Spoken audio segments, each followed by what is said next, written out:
আসসালামু আলাইকুম রহমতুল্লাহি ওবারাকাতু। প্রিয় দর্শকবৃন্দ, আপনাদেরকে আন্তরিক শুভেচ্ছা অভিনন্দন জানিয়ে শুরু করছে আজকের ভিডিও।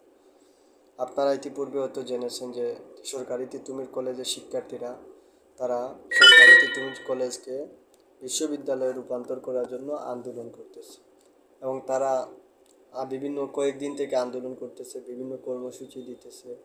কিন্তু তাদের এই আন্দোলন কি যৌক্তিক বলে আপনাদের মনে হয়? একটা কলেজকে বিশ্ববিদ্যালয়ে রূপান্তর করা কি এত সহজ? এটা কি বললেই হয়ে যাবে?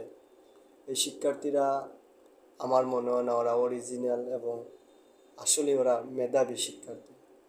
কোনো মেধাবী শিক্ষার্থী, মেধাবী স্টুডেন্ট কখনো এরকম আন্দোলন নিয়ে রাস্তায় অবরোধ করে না, জনগণকে স্বাভাবিক পরিচালনা জীবনযাপন করতে বাধাগ্রস্ত করে না। কিন্তু আমরা দুঃখজনক, আমরা জাতি হিসাবে আসলে আমরা হতাশা।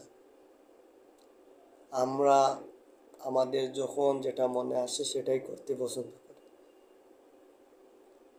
আমার একটা দাবির জন্য শুধু আমার উপকার হবে না দেশের শতকরা 90% মানুষের উপকার হবে সেটা আমি ভাবি না।